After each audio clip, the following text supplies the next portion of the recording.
Jakarta, ke-1965, ibu kota sedang mendidih.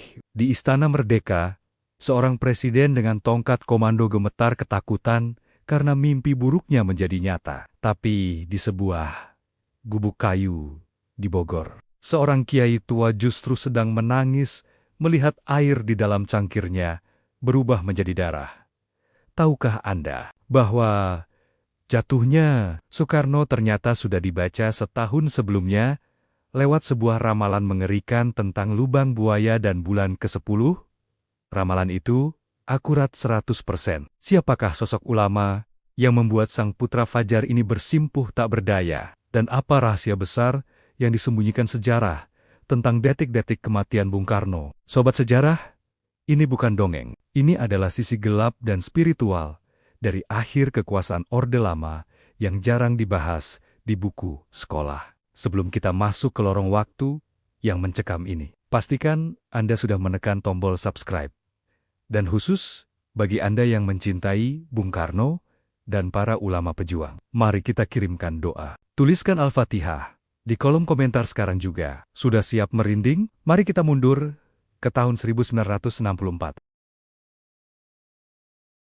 Malam itu, langit di atas Pagentongan, Bogor, tampak berbeda dari biasanya. Udara dingin menusuk tulang, membawa aroma tanah basah sisa hujan sore yang mengguyur deras. Di sebuah kompleks pesantren tua yang dikelilingi pepohonan rimbun, kesunyian hanya dipecahkan oleh suara jangkrik dan lantunan zikir lirih yang menggema dari surau kayu. Waktu menunjukkan pukul 2 dini hari. Sebagian besar santri telah terlelap dalam mimpi mereka, meringkuk di balik sarung kumal di atas tikar pandan. Namun, di serambin dalam rumah kasepuhan, seorang lelaki tua berjubah putih masih terjaga. Matanya yang tajam, namun teduh, menatap lekat ke arah langit selatan. Di tangannya, sebuah tasbih kayu koka berputar perlahan, seirama dengan detak jantung malam. Beliau adalah K.H.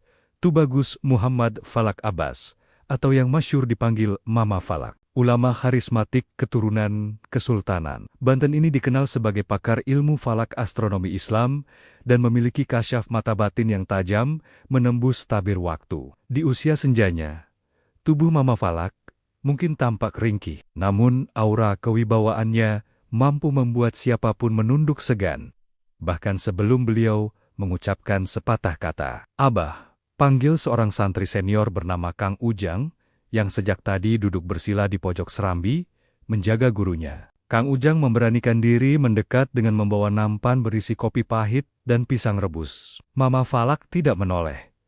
Pandangannya masih terkunci pada gugusan bintang di langit. "Taruh di situ, Jang." Suara Mama Falak terdengar berat dan berwibawa. "Inggih, Bah." Kang Ujang meletakkan nampan pelan-pelan, takut mengganggu konsentrasi sang guru. Ia hendak undur diri, namun gerakan tangan Mama Falak menahannya. "Lihat ke atas, Jang." "Apa yang kamu lihat?" tanya Mama Falak tiba-tiba. Kang Ujang mendongak, menyipitkan mata. Langit Bogor memang bersih malam itu, tanpa polusi cahaya seperti di Jakarta. Ribuan bintang bertaburan seperti berlian di atas kain beludru hitam. "Bintang, Bah, banyak sekali." "Indah," jawab Kang Ujang polos. Mama Falak tersenyum tipis, namun senyum itu mengandung kepedihan yang sulit dimengerti. Beliau mengarahkan telunjuknya ke arah rasi bintang tertentu di ufuk selatan, dekat dengan posisi bintang Suhail. "Kamu lihat bintang yang cahayanya kemerahan itu? Yang berkedip, tidak stabil?" Kang Ujang memicingkan mata, berusaha mencari objek yang dimaksud. "Yang agak redup itu, Bah?" "Ya, itu bintang raja," gumam Mama Falak, lebih kepada dirinya sendiri. Cahayanya meredup. Ada kabut hitam yang perlahan menutupinya, dan lihat di sebelah timurnya, ada ekor api. "Bintang Kemukus." Kang Ujang bergidik. Dalam kepercayaan orang Jawa dan Sunda kuno, kemunculan lintang Kemukus komet seringkali dikaitkan dengan pagebluk wabah atau pertanda akan adanya kekacauan besar di negeri ini. Guncangan pada tatanan kekuasaan. "Apa artinya, Bah? Apakah akan ada bencana alam?" tanya Kang Ujang cemas. Mama Falak menghela napas panjang. Beliau menurunkan tangannya, lalu memutar tasbihnya lebih cepat. "Bukan alam yang akan mengamuk, Jang. Tapi manusia, hawa nafsu sedang merajalela. Darah akan tumpah, dan tiang penyangga negeri ini sedang digergaji rayap dari dalam. Kang Ujang terdiam. Ia tidak berani bertanya lebih lanjut. Ia tahu, jika Mama Falak sudah berbicara metafora seperti itu, artinya beliau telah melihat sesuatu melalui mata batinnya. Sesuatu yang mengerikan yang belum terjadi, tapi pasti akan terjadi. Sementara itu, ratusan kilometer dari Pagentongan, di Istana Merdeka Jakarta, suasana justru terasa panas dan menyesakkan, bukan karena suhu udara, melainkan karena atmosfer politik yang sedang mendidih. Tahun 1964 adalah tahun-tahun yang disebut oleh Presiden Soekarno sebagai vivere pericoloso, tahun menyerempet bahaya. Indonesia sedang berada di titik nadir. Inflasi meroket, harga beras melambung tinggi, dan rakyat mulai antre minyak tanah. Di sisi lain, pertarungan politik antara Angkatan Darat dan Partai Komunis Indonesia (PKI) semakin meruncing, saling sikut di bawah meja kekuasaan. Di ruang kerjanya yang megah, Bung Karno duduk sendirian. Sang putra Fajar, pemimpin besar revolusi, tampak tidak seperti biasanya. Wajahnya lelah, matanya yang biasa berapi-api, kini dikelilingi lingkaran hitam. Di mejanya, menumpuk laporan intelijen yang saling bertentangan. Satu laporan mengatakan bahwa Dewan Jenderal sedang merencanakan kudeta. Laporan lain mengatakan bahwa PKI sedang mempersiapkan angkatan kelima untuk merebut kekuasaan. Siapa yang bisa kupercaya? Desis Soekarno sambil memijat pelipisnya yang berdenyut. Ia berdiri, berjalan menuju jendela besar yang menghadap ke taman istana. Ia menatap bayangannya sendiri di kaca. Ia melihat sosok tua yang kesepian. Di luar sana, jutaan rakyat memuja namanya. Di podium, ia adalah singa. Tapi di kamar tidur ini, ia hanyalah manusia biasa yang dihantui ketakutan akan pengkhianatan. Malam itu, Soekarno merasakan kegelisahan yang aneh. Dadanya berdebar tanpa sebab. Perasaannya tidak enak. Sebagai seorang pencinta mistik dan spiritual, Soekarno peka terhadap isyarat alam. Ia merasa ada mendung tebal yang sedang bergerak menuju kepalanya. Tiba-tiba, ia teringat sebuah nama yang pernah dibisikkan oleh ayahnya dulu, dan sering disebut oleh para ulama Banten. Seorang guru tua di Bogor, yang konon doanya mampu menembus langit ketujuh. Mama Falak, bisik Soekarno. Soekarno ingat, ia pernah bertemu beliau beberapa kali di masa lalu. Namun kali ini, dorongan untuk bertemu terasa sangat kuat, seperti ada magnet yang menariknya ke Pagentongan. Ia butuh pegangan. Ia butuh seseorang yang bisa melihat masa depan yang buram ini dengan jernih, tanpa kepentingan politik. Kembali ke Pagentongan, Mama Falak beranjak dari duduknya. Beliau berjalan tertatih masuk ke dalam kamar, lalu keluar membawa sebuah kitab kuno yang kertasnya sudah menguning. "Jang," panggil Mama Falak lagi. "Dalam, Bah. Besok pagi, siapkan beberapa tikar tambahan di ruang tamu, dan suruh santri bersihkan halaman depan, terutama jalur masuk mobil." Perintah Mama Falak. Kang Ujang bingung. Memangnya mau ada tamu siapa, Bah? Kok mendadak? Biasanya kalau ada tamu besar, Abah kasih tahu seminggu sebelumnya, biar kami masak enak. Mama Falak menatap Kang Ujang dengan sorot mata misterius. Tamu ini tidak diundang, tapi dia sedang butuh pulang. Dia adalah Raja Wali yang sayapnya sedang terluka. Dia akan datang mencari air untuk membasuh mukanya yang penuh debu dunia. "Siapa, Bah?" desak Kang Ujang penasaran. "Pemilik tongkat komando," jawab Mama Falak singkat. Jantung Kang Ujang serasa berhenti berdetak. Pemilik tongkat komando, di negeri ini, hanya ada satu orang yang identik dengan benda itu. Sang Presiden, Bung Karno. Pak Presiden mau ke sini?" Kang Ujang tergagap. Mama Falak tidak menjawab. Beliau kembali menatap langit. Awan hitam perlahan mulai menutupi bintang kemerahan tadi. Angin malam berhembus makin kencang, menggoyangkan dedaunan pohon kelapa di halaman pesantren, menciptakan suara gemerisik yang terdengar seperti bisikan arwah para leluhur. "Waspadalah, waspadalah." Di kejauhan, jarum jam dinding berdetak, takdir sedang bergerak. Sebuah pertemuan bersejarah akan segera terjadi. Pertemuan yang akan membuka tabir gelap tentang nasib sang proklamator. Mama Falak sudah melihatnya. Beliau melihat matahari itu akan segera tenggelam di ufuk barat. Dan beliau harus mempersiapkan hati untuk menyampaikan kabar buruk itu kepada sang pemilik matahari. Langit Jakarta pagi itu berwarna abu-abu, seolah enggan memberikan cahayanya bagi ibu kota yang sedang sakit. Di dalam kamar tidurnya yang luas di Istana Merdeka, Soekarno terbangun dengan napas memburu. Keringat dingin membasahi piyama sutranya. Ia baru saja mengalami mimpi buruk yang paling mengerikan sepanjang hidupnya. Dalam mimpi itu, Soekarno sedang berdiri di atas podium raksasa, berpidato di hadapan lautan manusia, di Stadion Gelora Bung Karno. Suaranya menggelegar, membakar semangat revolusi. Rakyat bersorak, memanggil namanya. Hidup Bung Karno, hidup Bapak. Namun, tiba-tiba langit berubah menjadi merah darah. Tiang-tiang beton stadion mulai retak. Dan yang paling mengerikan, tongkat komando yang ia genggam simbol kekuasaan dan kewibawaannya, tiba-tiba berubah menjadi seekor ular kobra hitam. Ular itu melilit tangannya, mendesis, lalu mematuk pergelangan tangannya, hingga tongkat itu terlepas dan jatuh ke tanah.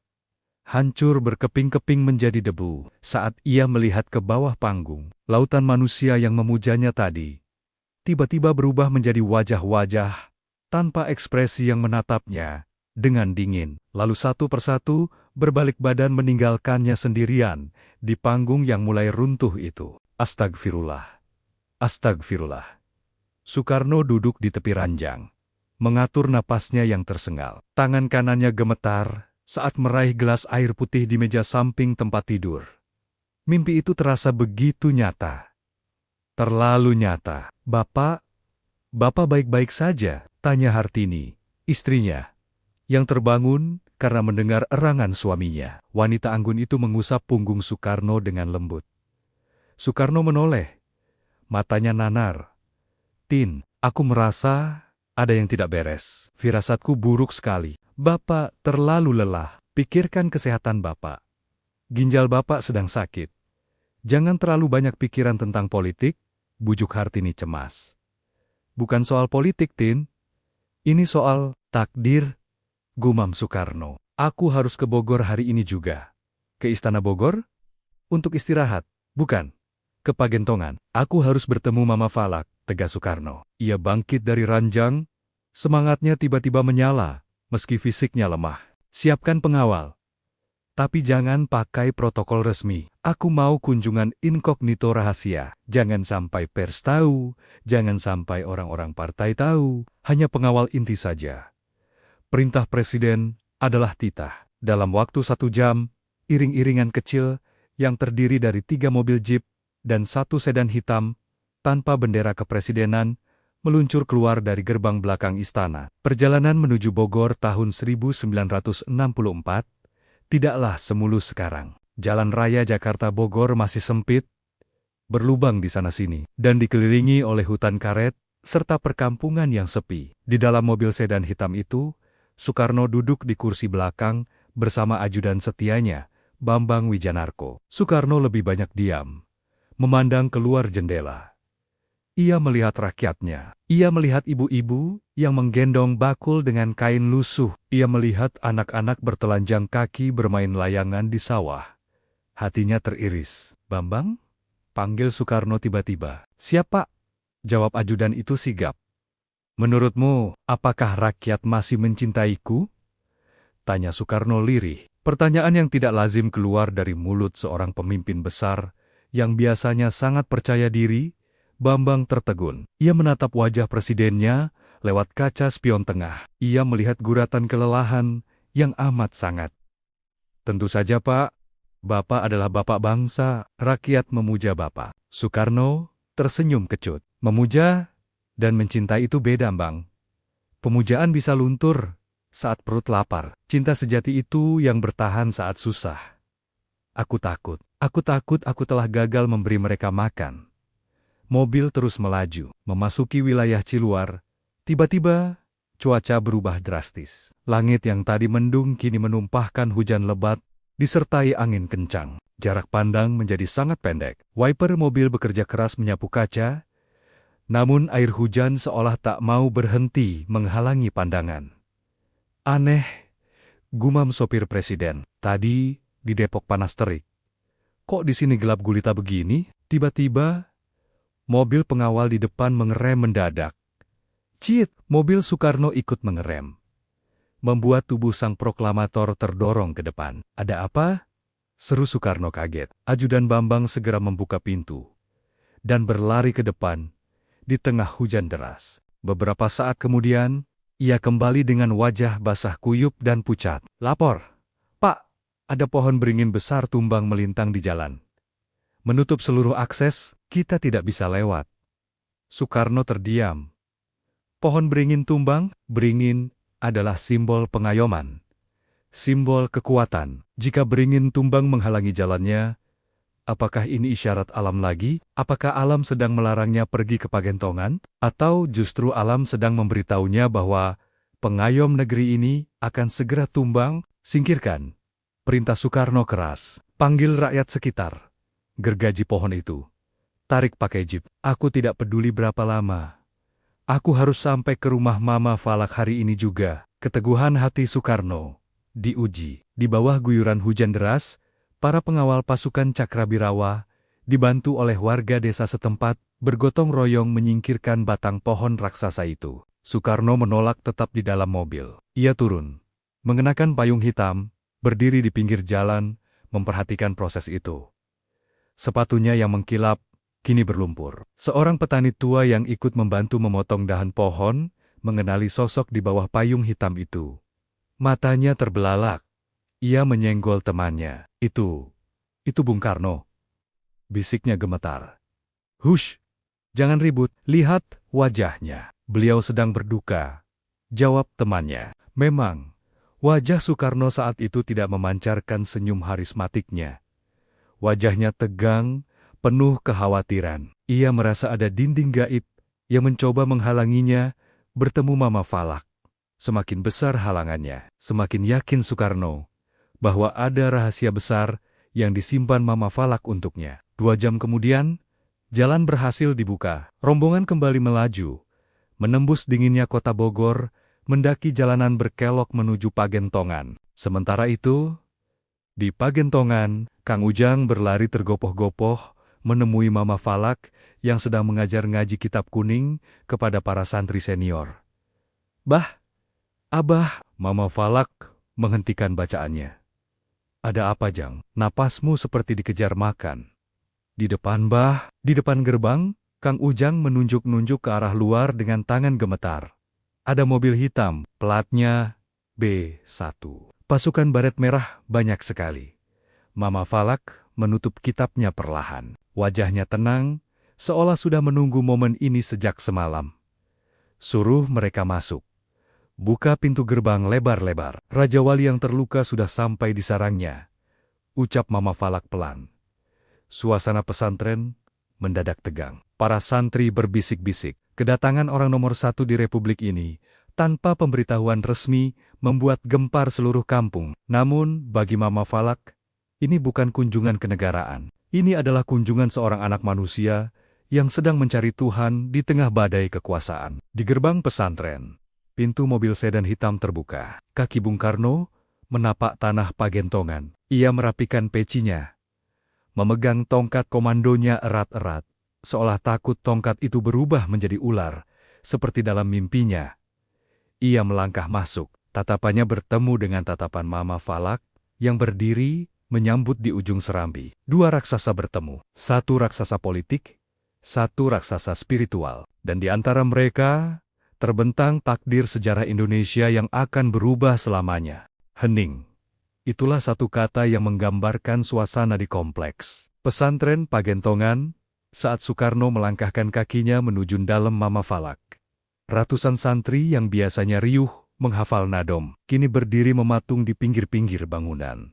Menundukkan kepala takzim, mereka tidak berani menatap langsung wajah sang proklamator. Namun sudut mata mereka mencuri pandang penuh kekaguman, bercampur ketakutan. Aura Soekarno memang luar biasa. Meski wajahnya tampak lelah dan cemas, harismanya sebagai pemimpin besar masih memancar kuat. Langkah kakinya tegap, Dagunya terangkat sedikit. Namun, begitu ia sampai di hadapan tangga teras rumah panggung Mama Falak, topeng kewibawaan itu perlahan luntur. Di atas teras, Mama Falak berdiri hanya mengenakan baju koko putih sederhana, sarung Samarinda, dan peci putih, tanpa atribut, tanpa lencana, tanpa pengawalan. Namun di mata Soekarno, sosok tua di depannya ini terlihat jauh lebih besar daripada dirinya. Ada cahaya ketenangan yang tidak dimiliki oleh Soekarno. Soekarno mempercepat langkahnya, sedikit tergesa menaiki tangga kayu. Ajudan hendak membantunya, tapi Soekarno menepis halus. Ia ingin mendaki sendiri. "Assalamualaikum, Mama," sapa Soekarno. Suaranya tidak menggelegar seperti saat pidato. Suaranya serak, bergetar, merendah. "Waalaikumsalam warahmatullah, Bung," jawab Mama Falak lembut. Senyum tipis mengembang di bibirnya yang tertutup janggut putih. Panggilan Bung terdengar begitu akrab, menembus sekat protokoler. Apa yang terjadi selanjutnya membuat ajudan, pengawal, dan para santri menahan napas. Soekarno, Presiden Republik Indonesia, pemimpin besar revolusi, tiba-tiba membungkuk dalam-dalam, meraih tangan keriput Mama Falak, dan menciumnya bolak-balik dengan penuh takzim. Bukan sekadar jabat tangan diplomatik, tapi ciuman tangan seorang murid kepada gurunya, seorang anak kepada ayahnya. Mama Falak tidak menarik tangannya, membiarkan Soekarno menyalurkan kerinduannya. Beliau menepuk-nepuk bahu Soekarno yang lebar itu dengan tangan kirinya. "Masuk, Bung, masuk. Angin di luar sedang jahat," ajak Mama Falak. Kalimat itu bermakna ganda. Angin fisik yang memang sedang kencang, dan angin politik di Jakarta yang sedang berhembus mematikan. Mereka masuk ke ruang tamu yang sederhana. Tidak ada sofa empuk buatan Italia seperti di istana. Hanya ada karpet tebal, dan beberapa bantal duduk. Dindingnya dihiasi kaligrafi ayat kursi. Bau harum dupa gaharu menyeruak, menenangkan saraf-saraf Soekarno yang tegang. "Silakan duduk," Mama Falak mempersilakan. Soekarno duduk bersila, canggung. Biasanya ia duduk di kursi singgasana. Kini ia duduk di lantai, sejajar dengan rakyat biasa. Ajudan dan pengawal diperintahkan menunggu di luar. Pintu ditutup rapat. Kini hanya ada mereka berdua. "Mama," Soekarno memulai pembicaraan, namun kalimatnya tersangkut di tenggorokan. Matanya berkaca-kaca. Mama Falak menuangkan teh hangat dari teko lurik ke dalam cangkir kecil. "Minum dulu. Ini teh dari daun yang ditanam santri. Bisa mengusir dingin di badan dan dingin di hati." Soekarno meminumnya. Hangat menjalar ke dadanya. Ia meletakkan cangkir itu, lalu meletakkan tongkat komandonya di atas karpet, tepat di depannya. Tindakan meletakkan tongkat ini adalah simbol penyerahan diri. Ia sedang tidak menjadi presiden sekarang. "Mama, saya datang karena saya takut." Aku Soekarno jujur. Pengakuan yang tidak mungkin ia ucapkan di depan Jenderal Yani atau DN Aidit. "Takut pada apa, Bung? Pada musuh? Bukankah Bung Karno singa podium yang tidak takut peluru maupun penjara?" Pensing Mama Falak, "Bukan takut mati. Mama, saya sudah kenyang percobaan pembunuhan. Granat Cikini, penembakan Idul Adha. Saya tidak takut." Soekarno menggeleng kuat. "Tapi saya takut pada gelap yang saya lihat dalam tidur saya. Saya takut Indonesia pecah. Saya takut semua yang saya bangun runtuh dalam semalam." Lalu Soekarno menceritakan mimpinya tentang tongkat yang menjadi ular dan panggung yang runtuh. Ia menceritakan firasat buruknya tentang orang-orang di sekelilingnya. "Mama, tolong lihat," pinta Soekarno dengan nada memohon. Dengan mata batin Mama, apa yang sebenarnya sedang terjadi? Siapa kawan, siapa lawan, dan sampai kapan saya bisa bertahan? Mama Falak terdiam lama. Beliau memejamkan mata, memutar tasbihnya. Suasana ruangan menjadi hening mencekam, seolah waktu berhenti berputar. Soekarno menatap wajah gurunya dengan jantung berdegup kencang. Menanti vonis. Tiba-tiba, Mama Falak membuka matanya. Sorot matanya berubah tajam, seolah baru saja kembali dari perjalanan jauh menembus dimensi lain. Beliau menatap tongkat komando Soekarno yang tergeletak di karpet. "Bung," suara Mama Falak terdengar berat dan dalam. "Coba ambil tongkatmu itu." Soekarno bingung, tapi menurut, ia mengulurkan tangan, hendak mengambil tongkatnya. "Jangan pakai tangan kanan," cegah Mama Falak. pakai tangan kiri. Soekarno mengambil tongkat itu dengan tangan kiri. Terasa berat? Tanya Mama Falak. Sama saja, Mama. Ini kayu biasa. Jawab Soekarno heran. Bukan berat kayunya, tapi berat amanahnya. Mama Falak menatap tajam ke manik mata Soekarno. Bung, matahari itu, sekuat apapun ia bersinar, pasti akan tergelincir ke barat. Itu sunatullah, tidak ada matahari yang berhenti di tengah langit selamanya. Wajah Soekarno menegang. Ia paham metafora itu. Maksud Mama, masa saya sudah habis? Mama Falak tidak menjawab ya atau tidak. Beliau justru mengambil sebuah mangkuk putih berisi air bening yang ada di meja. Lihat ke dalam air ini, Bung, perintah Mama Falak. Soekarno mencondongkan tubuhnya, menatap permukaan air yang tenang itu. Awalnya ia hanya melihat pantulan wajahnya sendiri. Namun, perlahan-lahan, air itu seolah bergelombang meski tidak disentuh. Bayangan wajahnya di air menjadi kabur, lalu berubah menjadi merah pekat seperti darah.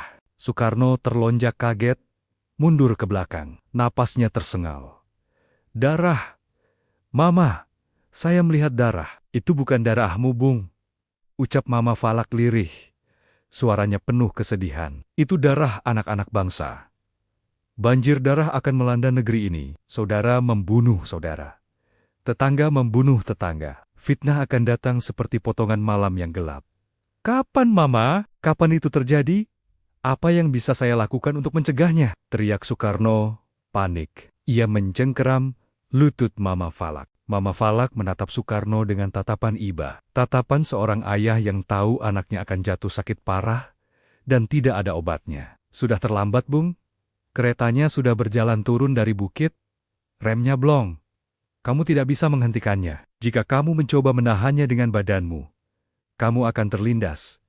Lalu saya harus bagaimana? Ikhlas.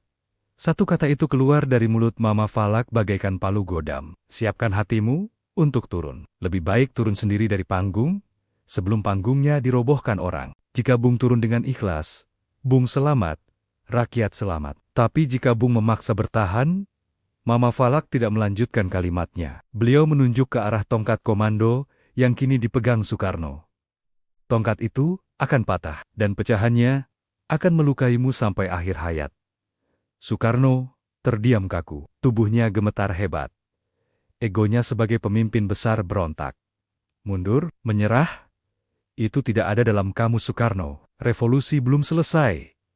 Bagaimana mungkin ia mundur di saat genting seperti ini? Tidak, bisik Soekarno, menggelengkan kepala. Matanya mulai menyala dengan api kemarahan dan penyangkalan. Saya mandataris MPR. Saya presiden seumur hidup. Rakyat masih butuh saya, Mama. Ramalan Mama pasti salah. Saya bisa membalikkan keadaan. Mama Falak hanya tersenyum sedih melihat reaksi itu. Beliau tahu, nasihatnya hanya masuk ke telinga, tapi terpental oleh dinding kekuasaan di hati Soekarno. Inilah istidraj, ujian terberat penguasa. Bung boleh tidak percaya, kata Mama Falak pelan. Tapi ingatlah pesan saya ini. Hati-hati di bulan Eksal. Angka 1 dan 10. Di sana ada lubang buaya yang menganga. Bulan X Oktober. Soekarno tidak tahu bahwa peringatan spesifik tentang bulan ke-10 dan lubang buaya itu kelak akan menjadi bukti paling mengerikan dari kasyaf Mama Falak yang menjadi kenyataan setahun kemudian. Sepulangnya dari Pagentongan, Soekarno bukanlah orang yang sama. Meski di depan publik ia tetap berapi-api, meneriakkan jargon ganyang, Malaysia, dan go to hell with your aid. Namun di kamar tidurnya yang sunyi, kata-kata Mama Falak terus berdengung seperti lebah di dalam kepalanya. Hati-hati di bulan ke-10, ada lubang buaya yang menganga. Soekarno mencoba menepisnya. Ia adalah rasionalis, seorang insinyur, seorang revolusioner. Bagaimana mungkin nasib sebuah negara besar ditentukan oleh ramalan seorang kiai tua di pinggiran Bogor? Ah, itu hanya ketakutan orang tua. Hiburnya pada diri sendiri. Namun, jauh di lubuk hatinya, intuisinya berteriak membenarkan. Jakarta di bulan Agustus tahun 1965 terasa seperti panci presto yang siap meledak. Udara terasa panas dan menyesakkan. Bukan hanya karena kemarau panjang, tapi karena gesekan politik yang makin tajam. Dinding-dinding kota penuh dengan coretan mural provokatif. Buruh dan tani turun ke jalan setiap hari. Isu Dewan Jenderal yang hendak mengkudeta dirinya semakin santer terdengar, ditiupkan oleh PKI ke telinga Soekarno. Di istana, Soekarno sering termenung menatap kalender Agustus 98 September 20. "Bapak, ada laporan intelijen masuk," sapa Subandrio. Wakil Perdana Menteri I, membuyarkan lamunan Soekarno. Soekarno menoleh tajam. "Laporan apa lagi, Bandrio? Apa Gilchrist lagi?" "Bukan, Pak. Ini soal gerakan pasukan di daerah. Ada kasak-kusuk di Jawa Tengah dan Jawa Timur." Suasana di bawah panas sekali. Soekarno menggebrak meja. "Kalian ini bisanya cuma bikin Bapak pusing. Panas itu biasa dalam revolusi. Revolusi itu menjebol dan membangun. Kalau tidak panas, itu namanya arisan ibu-ibu," bentaknya. Para menteri terdiam. Mereka melihat perubahan emosi Soekarno yang makin labil. Sang pemimpin besar revolusi tampak paranoid. Ia curiga pada semua orang, ia merasa dikepung, persis seperti ramalan Mama Falak. Banjir darah akan melanda. Saudara membunuh saudara. Tibalah malam jahanam itu. The 30th of September 1965, malam Jumat Legi. Soekarno menghadiri acara Musyawarah Nasional Teknik Munastek di Istora Senayan malam itu. Ia berpidato dengan semangat, seolah ingin melupakan kegelisahannya. Namun, saat turun dari panggung, ia merasakan angin dingin yang aneh menerpa tengkuknya. Bukan angin AC, tapi hawa dingin yang menusuk tulang. Mengingatkannya pada hawa dingin di teras rumah Mama Falak setahun lalu. "Perasaanku tidak enak," bisik Soekarno pada pengawal pribadinya. Manggil Martowijojo. Malam itu, Soekarno tidak pulang ke Istana Merdeka. Ia memilih menginap di rumah istrinya, Ratna Sari Dewi, di Wisma Yaso, sekarang Museum Satria Mandala. Ia ingin mencari ketenangan. Ia ingin lari dari bayang-bayang politik sejenak. Namun, takdir tidak bisa diajak kompromi. Menjelang subuh, 1 Oktober tahun 1965, pintu kamar digedor keras. "Bapak! Bapak, bangun, Pak!" Suara ajudan terdengar panik. Soekarno terbangun dengan kaget. Jantungnya berdegup kencang. Ia melirik jam dinding, pukul 05,3 pagi. Fajar bulan ke-10 telah menyingsing. "Ada apa?" Soekarno keluar mengenakan piyama. Wajahnya tegang. "Ada penembakan di rumah Jenderal Nasution dan Jenderal Yani, Pak. Keadaan genting. Istana dikepung pasukan tak dikenal," lapor ajudan dengan napas tersengal. Duar, dunia Soekarno serasa runtuh. Bulan ke-10, ramalan itu. "Bawa Bapak ke Halim, sekarang," perintah pengawal. Istana tidak aman. Dengan hanya mengenakan kaos oblong dan celana panjang seadanya, sang presiden dilarikan menggunakan VW kodok biru muda milik istri ajudannya, menyelinap membelah jalanan Jakarta yang mencekam. Tidak ada iring-iringan sirine, tidak ada bendera kepresidenan. Ia lari seperti buronan di negerinya sendiri. Di dalam mobil sempit itu, Soekarno memejamkan mata. Ia teringat wajah teduh Mama Falak. Keretanya sudah berjalan turun. Remnya blong. "Kamu tidak bisa menghentikannya." "Ya Allah," desis Soekarno. "Apakah ini saatnya, Mama? Apakah ini akhir dari panggungku?" Di langit timur, matahari terbit dengan warna merah darah. Seolah alam semesta sedang mengonfirmasi bahwa hari itu, sejarah Indonesia akan berubah warna selamanya. Pangkalan Udara Halim Perdana Kusuma pagi itu dipenuhi kesibukan yang membingungkan. Truk-truk militer berlalu lalang. Tentara berseragam loreng dengan syal merah di leher berjaga dengan wajah tegang. Di sebuah rumah kecil milik Komodor, Susanto dikenal sebagai Sentral Komando. Soekarno duduk termenung di kursi rotan yang sederhana. Ia sudah berganti pakaian dengan seragam kebesarannya, namun aura kegagahannya seolah meredup. Ia seperti singa yang terperangkap dalam jaring laba-laba. Di sekelilingnya, para petinggi ORI dan beberapa jenderal yang selamat mencoba memberikan laporan yang simpang siur. "Jenderal Yani diculik, Pak. Jenderal Panjaitan ditembak mati di rumahnya. Nasution lolos, tapi anaknya tertembak." Laporan-laporan itu menghantam telinga Soekarno, bagaikan rentetan peluru. Ia memijat pelipisnya. Kepalanya sakit luar biasa. Siapa pelakunya? Siapa yang berani melakukan kegilaan ini pada jenderal-jenderalku? Tanyanya dengan suara serak. Pasukan Cakrabirawa, Pak? Mereka bilang ini gerakan untuk menyelamatkan Bapak dari Dewan Jenderal, jawab Brigjen Suparjo yang baru datang dengan wajah kucel. Soekarno menatap Suparjo tajam. Menyelamatkan aku dengan cara membunuh. Kalian gila, kalian menyeret namaku ke dalam lumpur. Bentak Soekarno marah besar. Ia melempar asbak rokok ke lantai hingga pecah berkeping-keping. Di tengah kemarahan dan kebingungan itu, seorang perwira muda masuk membawa peta Jakarta. Ia menggelar peta itu di meja di hadapan Soekarno. Izin melapor. Pak, kami mendapat informasi valid tentang lokasi pembuangan para jenderal yang diculik, kata perwira itu ragu-ragu. Di mana? Tanya Soekarno cepat. Perwira itu menunjuk sebuah titik kecil di selatan Pangkalan Halim. Sebuah area perkebunan karet yang sepi dan angker. Di sini, Pak. Di sebuah sumur tua, di daerah Lubang Buaya. Dek. Jantung Soekarno seolah berhenti berdetak. Waktu seakan membeku. Suara hiruk-pikuk di sekelilingnya mendadak senyap. Hanya satu kata itu yang menggema berulang-ulang di telinganya. Memantul-mantul di dinding kepalanya dengan volume yang makin keras. Lubang buaya. Lubang buaya. Ingatannya terlempar kembali ke ruang tamu Mama Falak di Pagentongan setahun lalu. Ia ingat betul suara berat gurunya itu. Hati-hati di bulan X, angka 1 dan 10. Di sana ada lubang buaya yang menganga. Tubuh Soekarno gemetar hebat. Ia mencengkeram pinggiran meja untuk menahan tubuhnya agar tidak ambruk. Wajahnya pucat pasi, lebih pucat dari kapas. Keringat dingin sebesar biji jagung menetes dari dahinya. Pak, Bapak sakit? Tanya ajudan cemas melihat perubahan drastis pada presidennya. Soekarno tidak menjawab, matanya menatap kosong ke titik di peta itu. Mama Falak benar, Mama Falak melihatnya.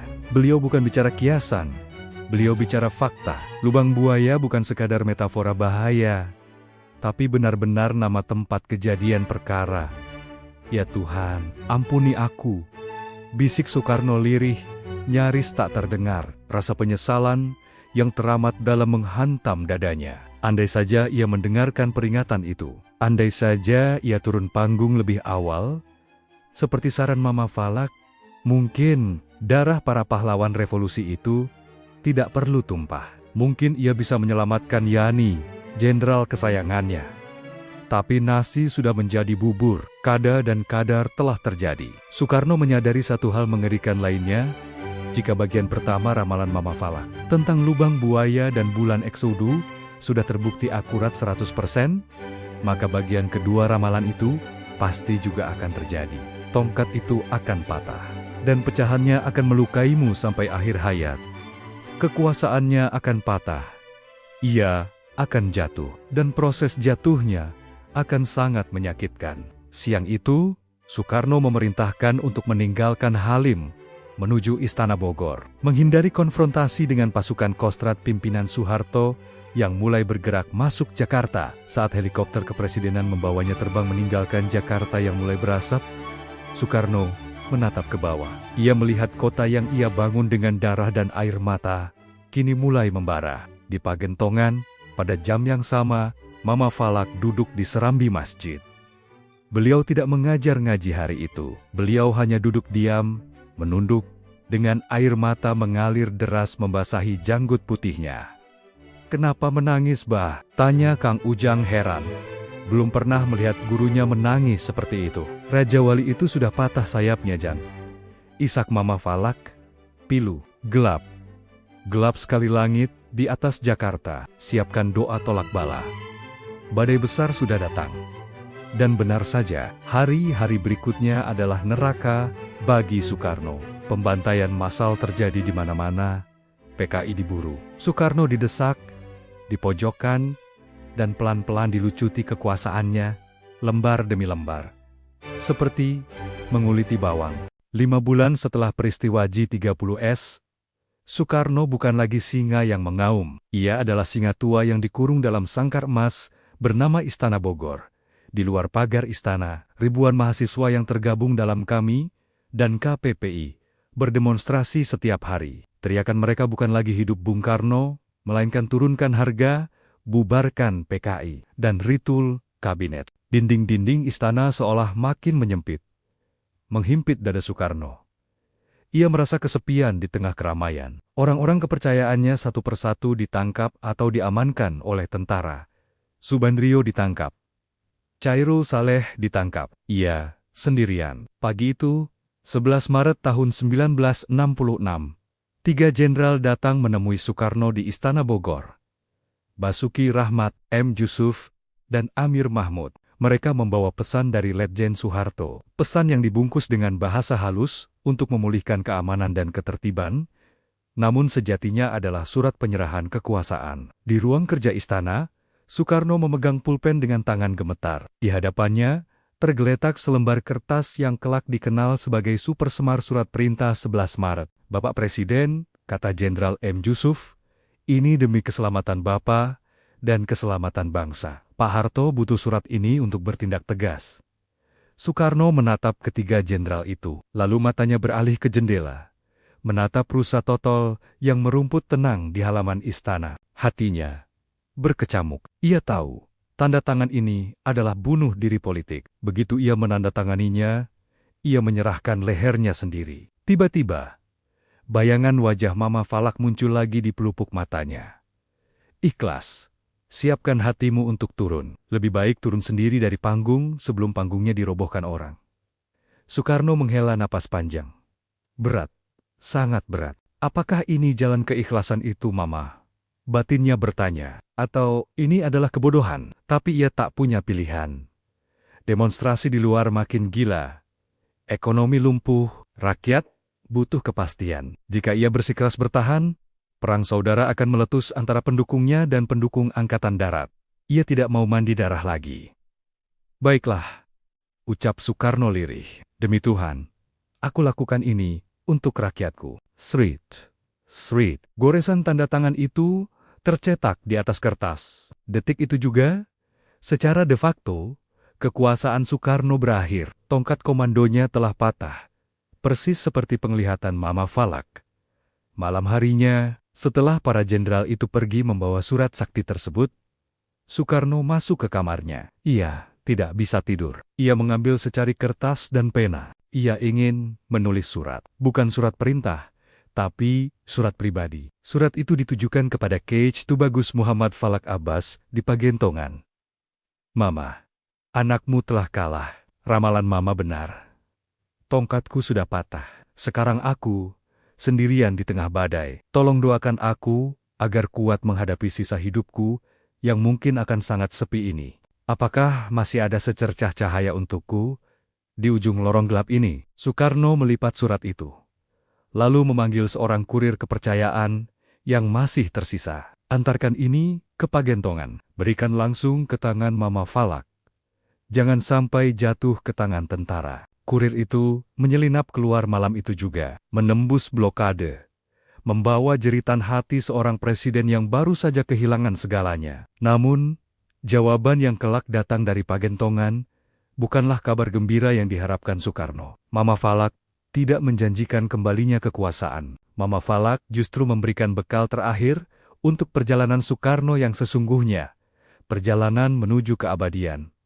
Karena Mama Falak tahu, tugas Soekarno di dunia sudah selesai. Kini, saatnya mempersiapkan rumah masa depan yang tidak ada intrik politiknya. Wisma Yaso akan segera menjadi penjara sunyi bagi sang proklamator. Wisma Yaso, sekarang, Museum Satria Mandala di Jalan Gatot Subroto, Jakarta Selatan. Sebuah bangunan megah dengan arsitektur modern pada zamannya. Dulu, rumah ini dibangun Soekarno sebagai lambang cintanya kepada Ratna Sari Dewi.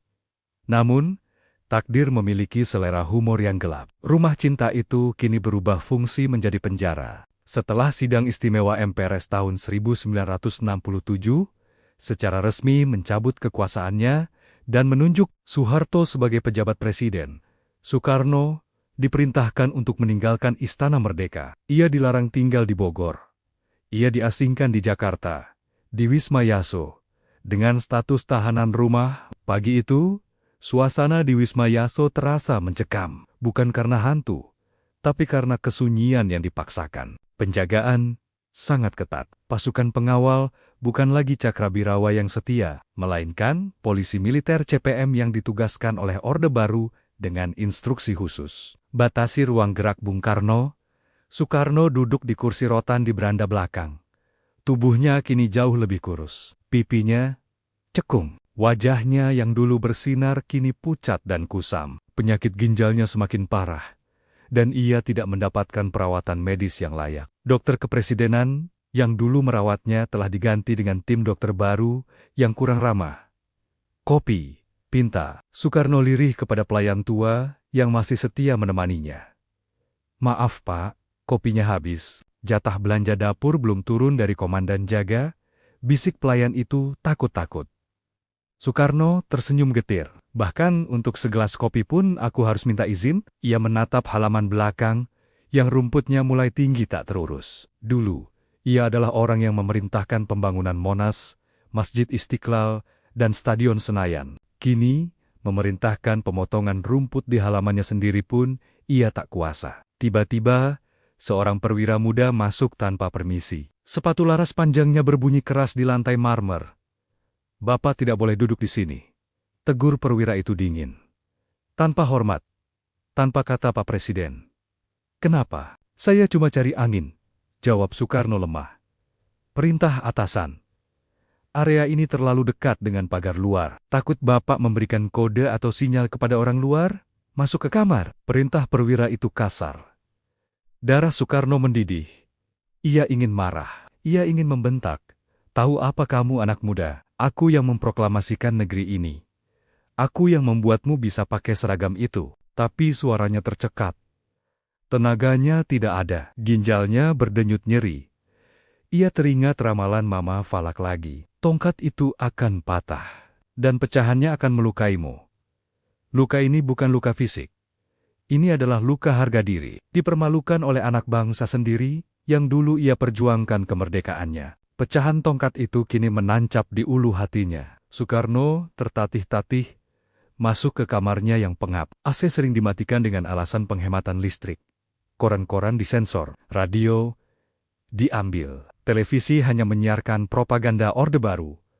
Ia benar-benar buta dan tuli dari dunia luar. Di dalam kamar itu, Soekarno sering berbicara sendiri. Kadang, ia berpidato pada tembok. Kadang, ia menangis. Namun, yang paling sering ia lakukan adalah berbicara dengan Mama Falak dalam hatinya. Mama, bisiknya sambil memegang dadanya yang sakit. Mama benar. Panggung ini sudah runtuh. Tapi, kenapa sakit sekali Mama? Kenapa mereka memperlakukan aku seperti anjing kudisan? Apa salahku pada mereka? Soekarno mengambil secari kertas tisu. Ia tidak punya kertas surat yang layak. Dengan tangan gemetar, ia mencoba menulis pesan untuk Mama Falak. Ia ingin minta tolong. Bukan tolong kembalikan jabatan, tapi tolong kirimkan doa agar ia kuat menghadapi siksaan mental ini. Namun, saat ia hendak memanggil pelayan untuk menyelundupkan surat itu, ia sadar semua akses tertutup. Siapapun yang ketahuan membawa pesan dari Bung Karno akan ditangkap dan dituduh sisa-sisa PKI atau All Day for Old Established Forces. Soekarno meremas tisu itu. Ia sadar. Ia benar-benar sendirian. Siang harinya, Rahmawati, putrinya, datang berkunjung. Itu pun setelah melewati prosedur pemeriksaan yang berbelit-belit dan memalukan. Rahmawati menangis melihat kondisi ayahnya. Kaos oblong Bung Karno bolong di bagian ketiak. Gigi Bung Karno sakit, tapi tidak ada dokter gigi yang dipanggil. Bapak sakit? Tanya Rahmawati sambil memijat kaki ayahnya yang bengkak. Bapak tidak sakit, Nduk. Bapak cuma rindu, jawab Soekarno menerawang. Rindu siapa, Pak? Rindu Ibu Fatmawati, rindu pulang, gumam Soekarno. Bapak ingin ke Bogor. Bapak ingin bertemu Mama Falak. Bapak ingin mencium bau tanah Pagentongan. Di sini, bau besi dan mesiu. Bapak tidak betah. Rahmawati hanya bisa menangis. Ia tahu, permintaan itu mustahil dikabulkan oleh penguasa baru. Soeharto tidak akan membiarkan Soekarno keluar dari sangkar emas ini. Apalagi bertemu dengan ulama karismatik yang punya ribuan pengikut.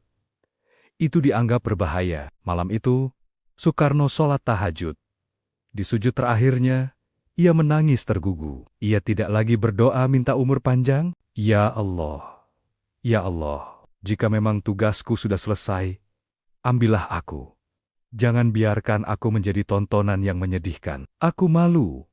Ya Allah, aku malu pada rakyatku. Doa itu melesat menembus langit-langit kamar Wisma Yaso, terbang menuju Bogor. Dan di sana, seorang tua yang sedang berzikir, tiba-tiba meneteskan air mata, seolah mendengar jeritan hati muridnya dari kejauhan. Di Pagentongan, waktu seolah berjalan lambat, meskipun berita tentang Soekarno disensor ketat di media massa. Namun, kabar burung tentang kondisi sang proklamator yang memprihatinkan tetap sampai ke telinga para ulama, termasuk Mama Falak. Malam itu, hujan gerimis membasahi bumi Bogor. Di serambi masjid, puluhan santri senior duduk melingkar, mengelilingi Mama Falak. Wajah sang guru tampak murung beberapa hari terakhir. Beliau jarang makan dan lebih banyak menghabiskan waktu di dalam kamar khalwat tempat menyepi. Seorang santri bernama Kang Ujang, yang dulu menyambut kedatangan Soekarno, memberanikan diri bertanya, "Abah," ucapnya pelan.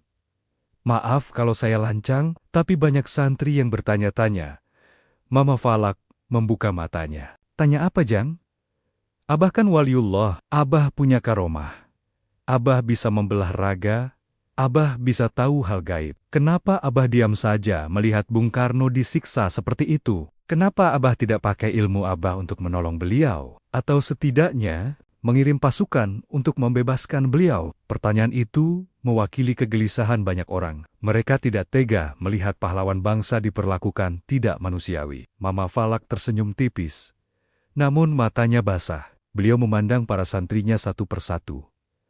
"Anak-anakku," suara Mama Falak terdengar lembut namun tegas, "kalian pikir menjadi wali itu seperti pendekar di cerita silat, yang bisa seenaknya mengubah nasib orang dengan jentikan jari?" Para santri menunduk. Ilmu kasyaf dan karomah itu bukan alat untuk melawan takdir Allah.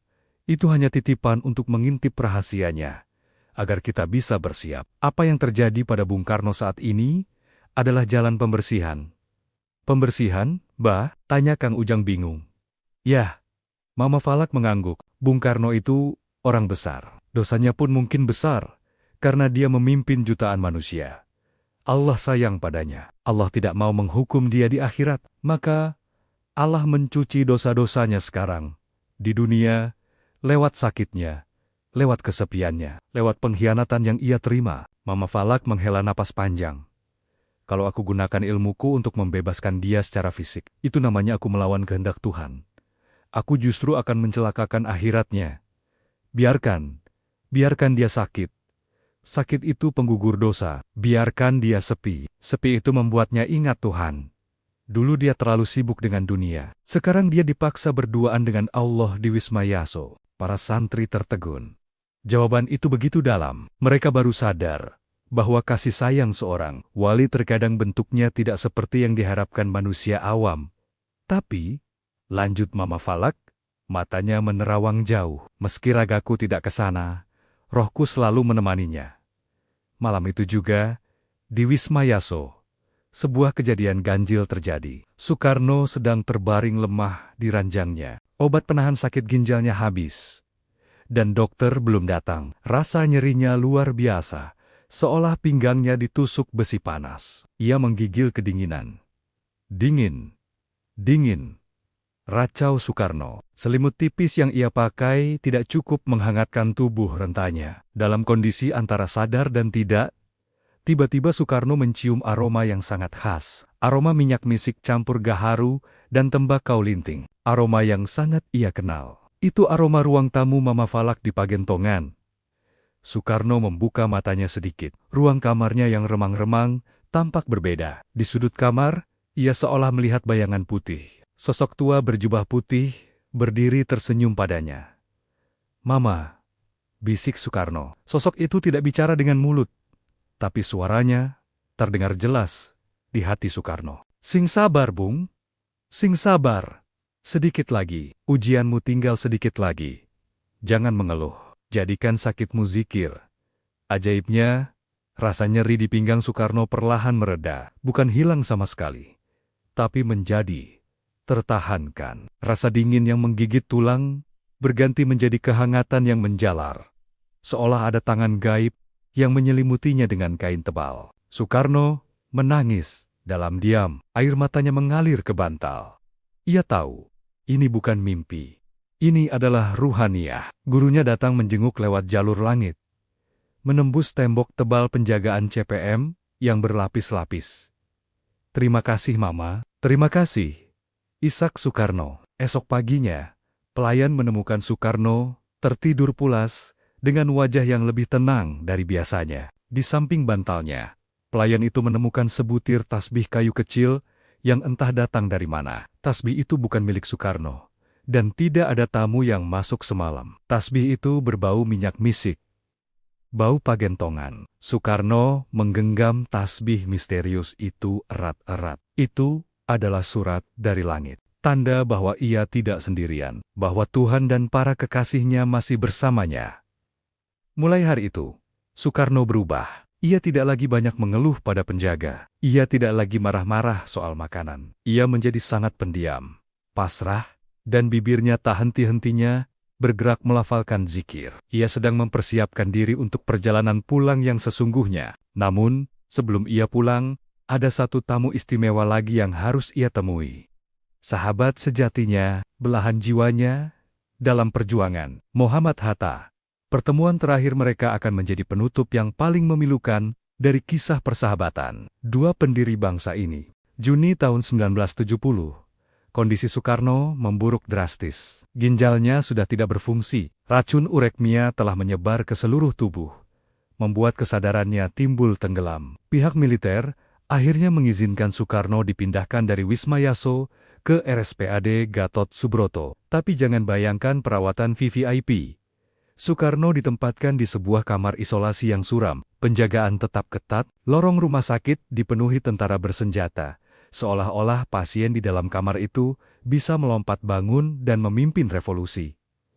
Berita tentang kritisnya Soekarno akhirnya bocor. Muhammad Hatta, sahabat sekaligus musuh politiknya dulu, mendengar kabar itu. Meski mereka sering bertengkar soal prinsip politik, hingga Hatta mundur dari kursi wakil presiden, namun ikatan batin Dwi Tunggal tidak pernah putus. Hatta mencintai Soekarno seperti saudaranya sendiri. Hatta menulis surat kepada Presiden Soeharto, meminta izin menjenguk.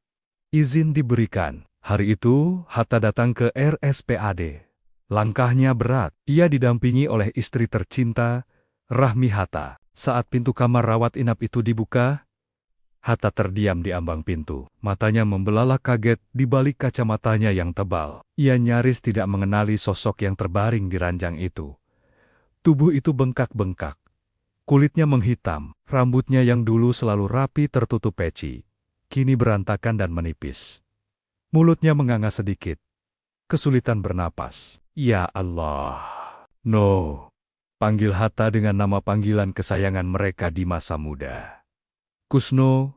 Hatta mendekat perlahan, air matanya tumpah. Ia tidak peduli ada tentara di situ. Ia memegang tangan Soekarno yang dingin. Soekarno membuka matanya perlahan. Pandangannya kabur, tapi ia mengenali kacamata itu. Ia mengenali aura sahabatnya. "Hatta." Suara Soekarno terdengar seperti desisan, lemah sekali. "Iya, no, ini aku, Hatta." Jawab Hatta sambil mengelus tangan sahabatnya. Soekarno mencoba tersenyum, tapi bibirnya kaku. Ia mencoba bicara, tapi lidahnya keluh. Ia hanya bisa menatap Hatta dengan mata yang basah. Tatapan itu seolah berkata ribuan kata yang tak terucap. "Maafkan aku, Hatta, kita bertengkar, kita berpisah jalan, tapi aku rindu padamu. Lihatlah aku sekarang. Ramalan itu benar. Aku hancur." Hatta mengerti. Tanpa kata-kata, ia mengerti. Hatta membungkuk, membisikkan sesuatu di telinga Soekarno. "Kau orang besar, no. Sejarah tidak akan melupakanmu. Istirahatlah. Jangan pikirkan negara lagi. Biar kami yang urus." Soekarno meneteskan air mata. Tangan Soekarno bergerak lemah, meraba-raba mencari sesuatu.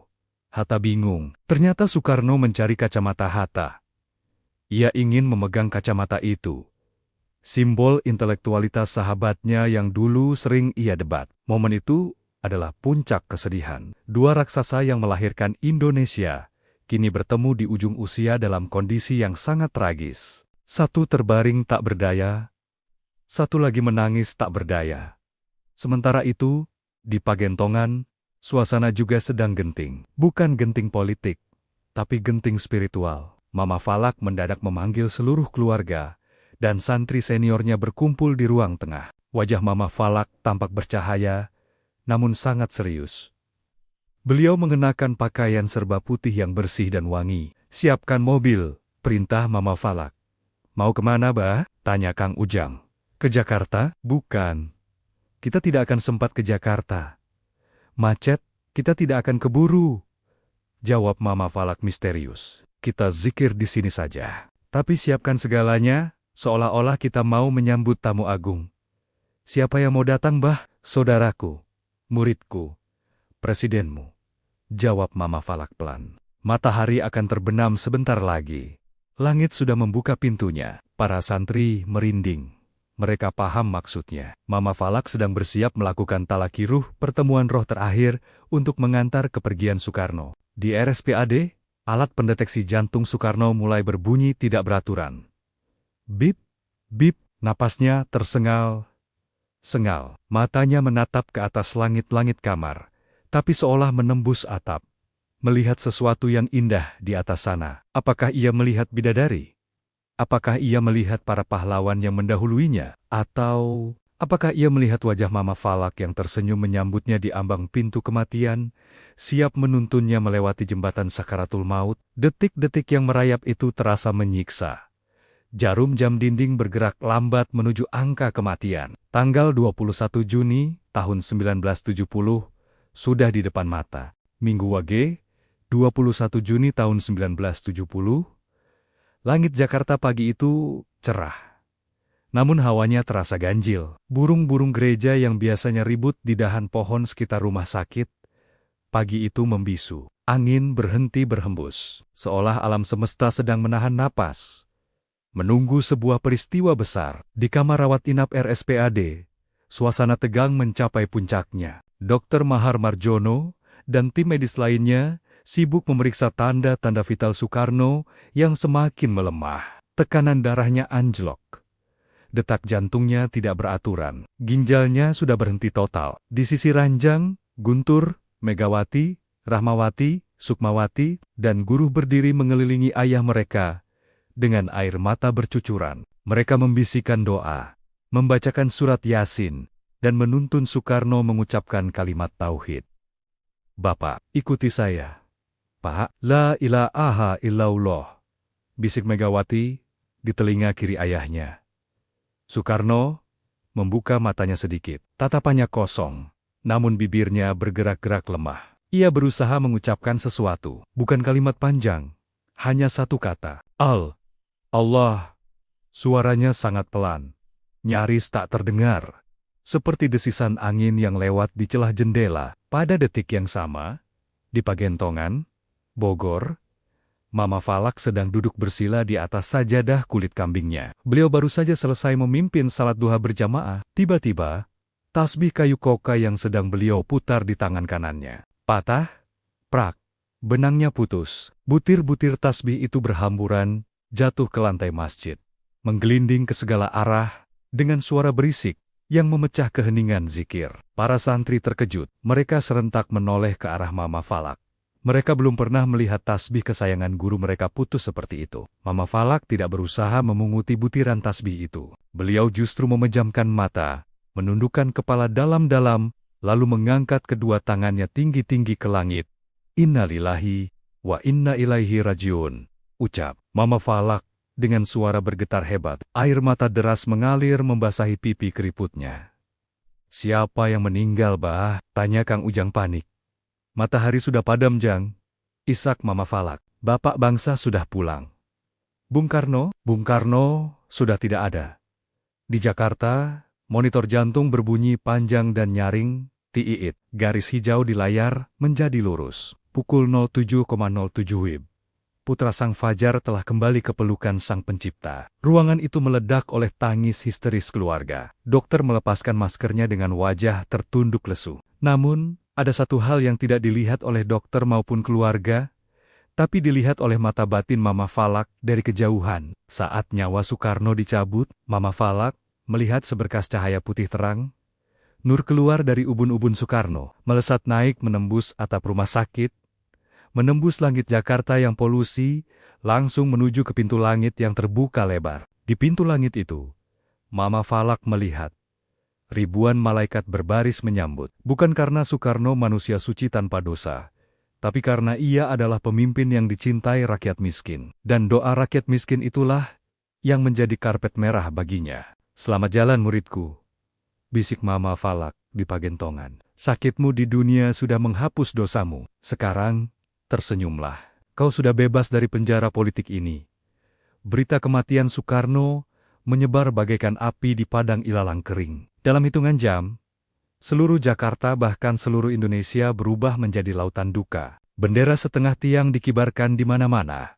Bahkan di rumah-rumah gubuk reot, rakyat menangis di jalanan. Namun, drama belum berakhir. Soeharto, sang penguasa baru, memiliki rencana lain untuk jasad Soekarno. Sebuah rencana yang akan memicu konflik batin terakhir antara wasiat almarhum dan keputusan politik. Wasiat Soekarno sebenarnya sederhana dan jelas. "Kuburkan aku di bawah pohon rindang, di pinggir sungai yang gemericik, di daerah Priangan Batu Tulis, Bogor. Aku ingin istirahat di dekat istana yang kucintai." Wasiat itu ditulis di kertas, diketahui keluarga, dan disaksikan Tuhan. Namun, bagi Orde Baru, memakamkan Soekarno di Bogor yang notabene dekat dengan Jakarta adalah bahaya politik. Makam itu bisa menjadi pusat pergerakan, tempat ziarah yang membangkitkan Soekarnoisme yang sedang berusaha mereka kubur. Maka keluarlah keputusan Presiden. Soekarno dimakamkan di Blitar, Jawa Timur, di samping makam ibundanya. Alasan resminya adalah penghormatan, tapi semua orang tahu itu adalah pengasingan abadi. Keluarga protes, tapi tak berdaya. Jenazah Soekarno diterbangkan ke Jawa Timur. Disinilah keanehan mulai terjadi. Saat iring-iringan jenazah bergerak dari Wisma Yaso menuju bandara, langit Jakarta mendadak berubah gelap gulita di siang bolong. Awan hitam bergulung-gulung mengerikan, disertai petir yang menyambar-nyambar tanpa hujan. Angin kencang menumbangkan baliho-baliho Orde Baru di sepanjang jalan. Alam marah, bisik rakyat yang berdesakan di pinggir jalan, sambil melambaikan tangan ke mobil jenazah. Di pagentongan, Mama Falak melakukan sesuatu yang di luar nalar. Beliau memerintahkan santrinya untuk menggelar sholat gaib. Setelah sholat, Mama Falak masuk ke kamarnya dan mengunci pintu. "Jangan ganggu Abah sampai besok pagi," pesannya. Malam itu, beberapa pelayat di Blitar bersaksi melihat kejadian aneh. Saat liang lahat sedang digali, tanah Blitar yang biasanya gembur mendadak keras seperti batu. Cangkul para penggali tanah bengkok dan patah. Mereka kewalahan. "Ini tanahnya nolak, Mas," kata penggali kubur ketakutan. Mungkin karena beliau tidak mau di sini. Beliau maunya di Bogor. Tiba-tiba, di tengah kepanikan itu, seorang kiai tua berjubah putih dengan sorban hijau muncul di area pemakaman. Tidak ada yang tahu dari mana datangnya. Wajahnya teduh, langkahnya ringan. Kiai itu mendekati liang lahat, lalu membacakan sesuatu sambil memercikan air dari botol kecil yang ia bawa. Ajaib, tanah yang tadinya keras membatu, tiba-tiba menjadi lunak kembali. Wangi bunga melati dan kamboja menyeruak dari dalam lubang kubur, mengalahkan bau tanah basah. Para penggali kubur ternganga. Mereka ingin berterima kasih. Tapi saat menoleh, kiai tua itu sudah lenyap, menghilang begitu saja di tengah kerumunan ribuan pelayat. Di Bogor, keesokan paginya, Mama Falak keluar dari kamar dengan wajah lelah dan jubah yang sedikit kotor oleh tanah merah. Padahal beliau tidak keluar kamar seharian. Kang Ujang yang membawakan sarapan terkejut melihat noda tanah merah di ujung jubah gurunya. "Bah, jubah Abah kotor kena tanah." "Abah dari mana?" tanya Kang Ujang polos. Mama Falak tersenyum penuh arti. "Dari ngantar tetangga jauh." "Jang, kasihan. rumah barunya keras. Perlu dibantu sedikit, biar empuk tidurnya. Kang Ujang merinding, ia baru sadar. Tetangga jauh itu adalah Soekarno di Blitar. Dan noda tanah merah itu adalah tanah Blitar. Inilah karomah Siul Arde, melipat bumi. Jarak Bogor Blitar dilipat dalam sekejap mata, demi menunaikan tugas terakhir seorang guru kepada muridnya. Mama Falak tidak hanya mendoakan. Beliau hadir. Beliau memastikan Soekarno diterima oleh bumi, meski ditolak oleh politik.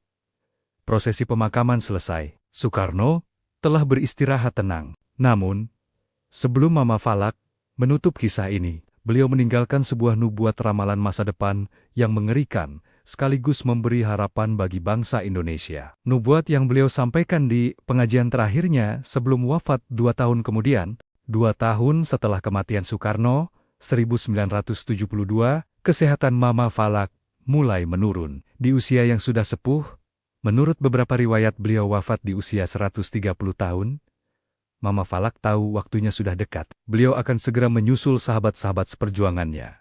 Hasyim Asyari, Wahid Hasyim, dan Soekarno. Malam Jumat terakhir, Mama Falak memanggil para santri senior dan beberapa tokoh masyarakat yang datang sowan. Lampu minyak di tengah ruangan berkedip-kedip, tertiup angin malam.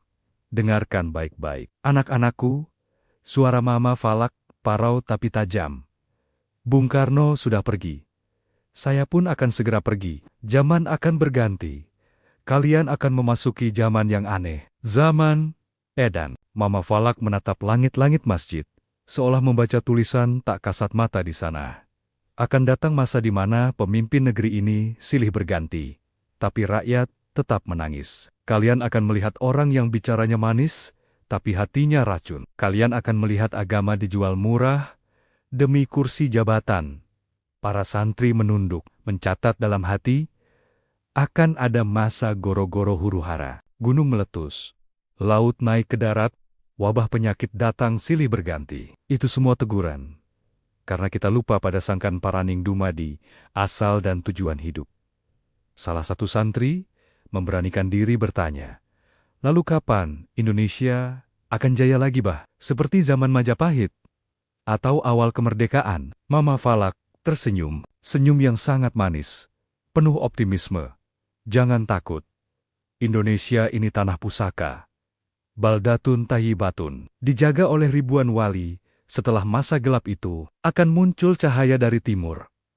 Akan lahir pemimpin-pemimpin muda yang tidak gila hormat. Mereka bukan anak siapa-siapa, tapi mereka punya hati Bung Karno dan punya iman para wali. Kapan itu bah?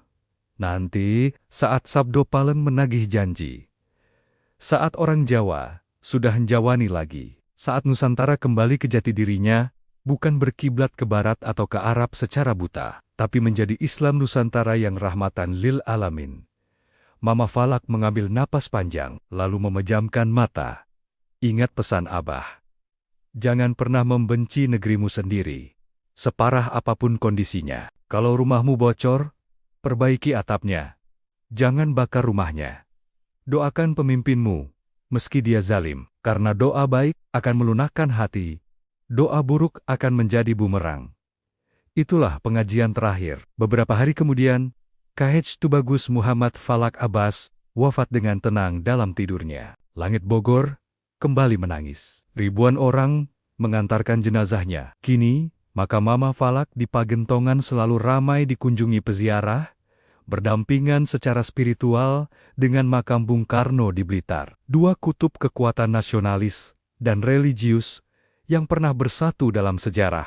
Epilog masa kini 202 April tahun 2025 hari ini, kita hidup di masa depan yang diramalkan Mama Falak. Kita melihat teknologi canggih, tapi kita juga melihat kerusakan moral. Kita melihat pertengkaran politik yang tak berkesudahan di media sosial. Namun, setiap kali kita merasa putus asa melihat kondisi bangsa, ingatlah kisah ini. Ingatlah bahwa dulu ada seorang presiden yang rela kehilangan jabatannya demi mencegah perang saudara. Ingatlah bahwa dulu ada seorang ulama yang rela melipat bumi demi menemani muridnya yang kesepian di liang lahat. Kisah Soekarno dan Mama Falak bukan sekadar dongeng sejarah. Ini adalah cermin bahwa jabatan itu fana, Kekuasaan itu bisa patah seperti tongkat komando. Tapi ketulusan, cinta tanah air, dan doa, itulah yang abadi, menembus langit. Di Pagentongan, angin masih berhembus lembut di antara pepohonan. Jika Anda datang ke sana dan memejamkan mata,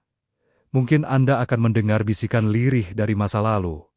Jaga Indonesia, jaga Indonesia, jaga Indonesia. Sahabatku, kisah Soekarno dan Mama Falak adalah cermin bagi kita bahwa kekuasaan itu fana. Setinggi apapun kita terbang, pasti akan mendarat di tanah juga. Yang abadi hanyalah ketulusan hati dan doa para ulama. Jangan biarkan sejarah spiritual bangsa ini terkubur. Tekan tombol like jika Anda bangga memiliki bapak bangsa seperti Bung Karno dan guru bangsa seperti Mama Falak. Share video ini ke seluruh grup WhatsApp dan media sosial Anda, agar generasi muda tahu bahwa Indonesia dijaga oleh para wali. Kita tutup serial ini dengan mengirimkan Al-Fatihah untuk Ir, Soekarno dan KH, Tubagus, Muhammad Falak. Semoga kita bisa meneladani mereka. Terima kasih sudah setia menonton sampai akhir. Sampai jumpa di kisah misteri sejarah berikutnya. Merdeka. Wassalamualaikum warahmatullahi wabarakatuh.